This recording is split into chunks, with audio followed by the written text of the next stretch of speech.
आज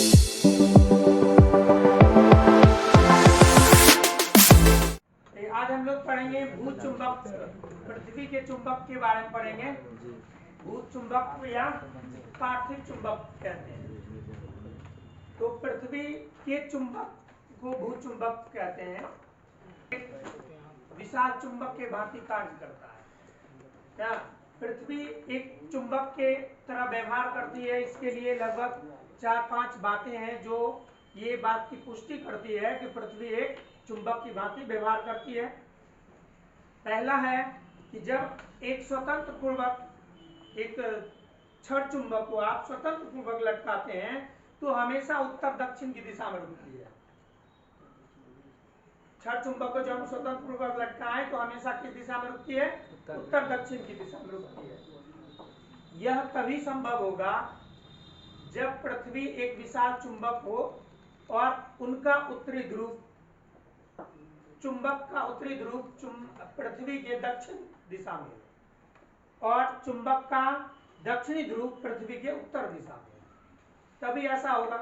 मान चलिए ये आप चुंबक लटकाए हैं, ये हमेशा इसी दिशा में रुक रही है, तो इसका मतलब है कि इस ध्रुव को कोई ऐसा बल है जो इधर की ओर खींच के रखा हुआ या आकर्षित हो रहा है, और इधर भी कोई ना कोई बल है जो इसको आकर्षित कर रहा है। तो इस तथ्य से ये पता चल रहा है, अनुमान लगाया जाता है कि पृथ्वी एक विशाल चुंबक है और चुंबक के भांति कार्य करती है।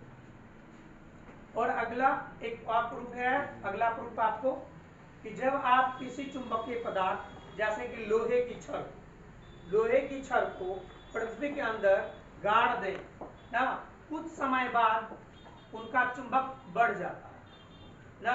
चुंबकीय वस्तु को अगर पृथ्वी के अंदर गाड़ के रखें और कुछ समय बाद अगर उसको निकाला जाता है तो वह एक चुंबक के भांति कार्य करने लगता है, अर्थात वह भी चुंबक बन जाता है। तो ऐसा तभी संभव होता है, चुंबकीय वस्तु को आप चुंबक के पास रखेंगे तब उसमें चुंबकीय गुण आता है। तो चुंबक में लोहे के टुकड़े को रखने पर उनका चुंबकीय गुण बढ़ जाता है। इसका मतलब ये कि चुंबक के भांति व्यवहार करती है पृथ्वी ना। और तीसरा तथ्य है कि जब आप एक पृथ्वी के भिन्न भिन्न जगह चुंबकीय सुई को अगर स्वतंत्र पूर्वक लटकाते हैं तो उनका पृथ्वी के सतह के साथ चुंबकीय जो कोण बनता है वो भिन्न भिन्न कोण बनता है ना। और एक होता है उदासीन बिंदु, ठीक है। लगभग 4 तथ्य ऐसे हैं जिससे ये प्रूफ होता है कि पृथ्वी क्या है? एक विशाल चुंबक के भांति कार्य करता है। अब ये देखिए एक पृथ्वी बना है, ठीक है। मान लेते हैं ये गोला जो है ये पृथ्वी, ठीक है। तो ये उनका भौगोलिक उत्तर। भौगोलिक उत्तर का मतलब हुआ कि ये पृथ्वी है, इधर सूर्य उदय हुआ, इधर सूर्य उदय हुआ तो ये कौन सा हुआ? पूरब, समझ में आया। और इधर सूर्य अस्त हुआ तो ये पश्चिम, तो इधर क्या होगा? उत्तर। तो ये सूर्य देवता ना के आधार पर उत्तर दक्षिण पूरब पश्चिम दिया गया, इसलिए इसको कहा गया भौगोलिक उत्तरी ध्रुव और ये भौगोलिक दक्षिणी ध्रुव, ठीक है। जब आप चुंबक रखिएगा पृथ्वी पर तब ये उत्तरी ध्रुव थोड़ा सा हट के प्राप्त होता है ना। ये उत्तरी ध्रुव चुंबक के द्वारा ज्ञान लीजिएगा तब जब सूर्य उदय और अस्त के हिसाब से चले तो ये हुआ उत्तरी ध्रुव ना। यहाँ अगर हम चुंबक के द्वारा उत्तर की पता लगा, उत्तर का ज्ञान लेते हैं तब वो भौगोलिक से थोड़ा दूर आता है, यहाँ है ये उत्तर आपको यहाँ प्राप्त होता है, इसलिए इसको कहा गया क्या? चुंबकीय उत्तरी ध्रुव, ठीक है। चुंबक के द्वारा यहाँ हमें प्राप्त होता है। और उसी तरह यहाँ भी ये इधर थोड़ा सा गया था, इधर यहाँ चुंबक के दक्षिणी ध्रुव, ठीक है। अब इसके अंदर पृथ्वी के अंदर अब जो मान के चलिए ये चुंबक ऐसे रखें तो वास्तव में जो उत्तर होना चाहिए, वास्तव में उत्तर मान चलिए ये है, तो जब हम चुंबक से प्राप्त करेंगे तो वो थोड़ा सा विचलित हो गया। बात समझ में आ गया? ये नॉर्थ है और चुंबक जो लटकाते हैं हम स्वतंत्र पूर्वक उसका उत्तरी ध्रुव इधर की ओर आ रहा है। तो जब चुंबक के उत्तरी ध्रुव खींचा जा रहा है तो तो पृथ्वी के अंदर जो चुंबक होगा उसका ये कौन सा ध्रुव होगा? दक्षिणी ध्रुव। इसलिए चुंबक में एस लिखा गया साउथ, लेकिन यहाँ क्या लिखा गया? नॉर्थ। दोनों में समझ में आ रहा है? ये चूंकि उत्तर की दिशा, इसको हम भौगोलिक उत्तर माने, ये है वास्तव में बिंदु। लेकिन जब चुंबक से ज्ञान प्राप्त करते हैं उत्तर का, तब ये उत्तर यहाँ आ जाता है। बात समझ में आया? तो चुंबक का जब उत्तरी ध्रुव इधर है, इसका मतलब पृथ्वी के अंदर जो चुंबक है उसका ये कौन सा ध्रुव होगा? दक्षिणी होगा। बात समझ में आया? देखो यहाँ हम साउथ पोल लिखे, एस लिखे, यहाँ एन लिखे, दोनों में कंफ्यूजन नहीं होगा। ये वास्तव में उत्तर की दिशा है। बात समझ में आया? इसलिए ये उत्तरी ध्रुव हुआ, और उत्तरी ध्रुव चुंबक के द्वारा हमें प्राप्त हुआ, इसलिए इसको क्या लिखा गया? चुंबकीय उत्तरी ध्रुव। तो चुंबक के उत्तरी ध्रुव को इधर खींच रहा है, तो पृथ्वी के अंदर जो चुंबक है उसको कौन ध्रुव कहेंगे? दक्षिणी ध्रुव। बात समझ में आ गया? ठीक उसी प्रकार ये दक्षिण है, भौगोलिक दक्षिण। जब चुंबक से प्राप्त हुआ दक्षिण यहाँ, तो इधर हम जो ऊपर में पृथ्वी के सतह पर एक चुंबक लटकाए हैं, उधर इसका दक्षिणी ध्रुव, उधर चुंबक का दक्षिणी ध्रुव है, तो चुंबक पृथ्वी के अंदर जो चुंबक है उधर कौन सा ध्रुव होगा? उत्तरी ध्रुव। बात समझ में आ गया?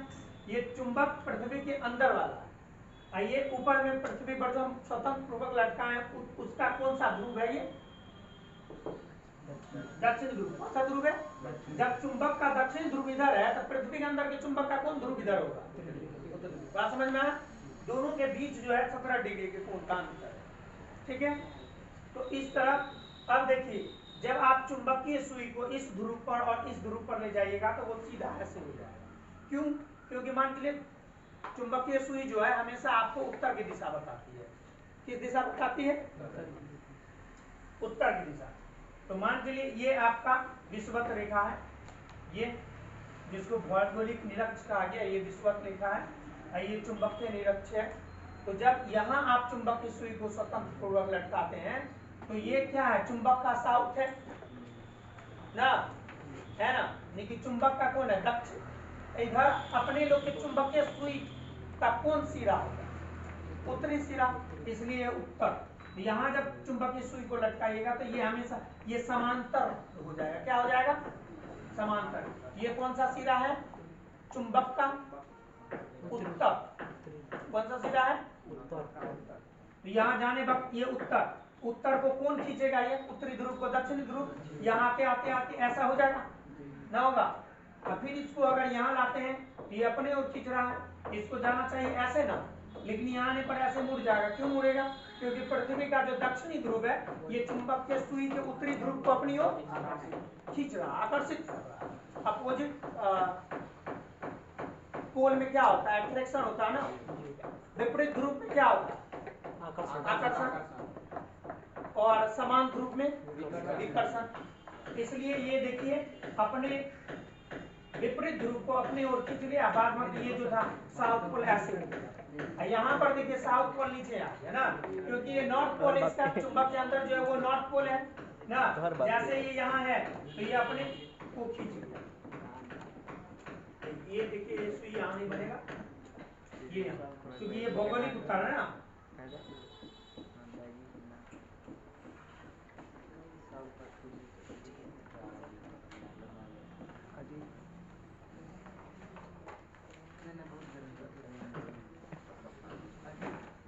ये चुंबकीय सुई के दक्षिणी ध्रुव को ना, क्योंकि ये पृथ्वी के अंदर जो चुंबक है उसका कौन सा ध्रुव है?